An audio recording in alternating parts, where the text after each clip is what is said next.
Hapa kumetaja baadhi ya changamoto. Naomba niziseme kidogo. Maana wanasema kama serikali umeshapewa changamoto alafu kanyamaza kimya, manake hujatenda haki. Na mimi naomba nitende haki sababu Mheshimiwa Rais ameniteua niweze kumwakilisha hapa, nichukue changamoto za hapa na kuwa na namna gani tunakwenda kushauriana na serikali. Lakini zile ambazo zipo ndani ya mikono yetu ya wizara maki kuweza kuzifanyia kazi. Mmoja wapo hapa umetaja wingi wa kodi. Kwa kweli wingi wa kodi, naomba hili niseme kwamba acha tulichukue. Na tulichukue kwa sababu masuala ya kodi yanasimamiwa na serikali kupitia wenzetu wa Wizara ya Fedha. Kwa sababu ukasema hapa napunguza kodi zote, hapana, hiyo sio mamlaka yangu. Lakini tutakaa pamoja na nimemwambia pale katibu mtendaji, hebu hii wanasema huu moja wa muda huu kaeni pamoja. Maana wanasema si kila jambo linataka ule utafiti wa kwenda site kuanza kukusanya data. Ni swala tu sababu kodi zinajulikana.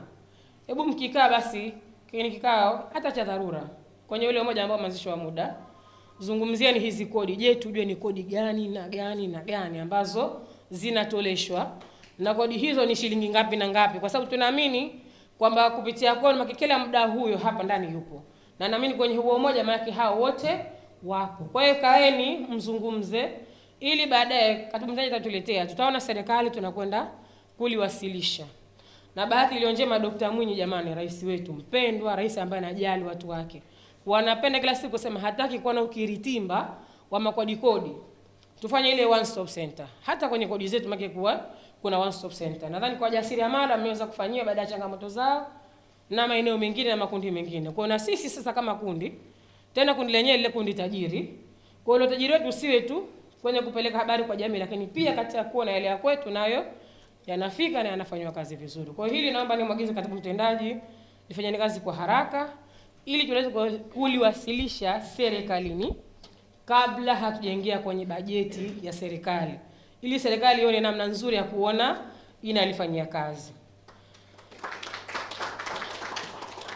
Lakini kwa upande wa hao wenzetu wa online, kwa sababu hii nimeambiwa kwamba ipo kwenye kanuni zetu, na bahati njema kanuni ni za waziri. Kwa hiyo kwa mamlaka hano ilionayo, sitakwambia ni shilingi ngapi hapa sasa hivi. Maana mshindo ananiangalia ile liseme alafu sema umesema Mheshimiwa Waziri. Lakini naomba nikwambieni kwamba wale online wanasema hili tutaanza nalo kwa haraka kwa sababu liko ndani ya mikono yetu.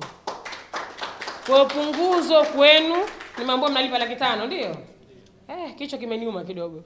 Maana nikiangalia kazi zenu na hilo wewe kwa kweli ni kubwa sana Kwa ni kwa waziri wenu na mamlaka hayo nimepewa, basi nakwambia kwamba tahfifu insha Allah itakuja na mtatangazwa rasmi shilingi ngapi.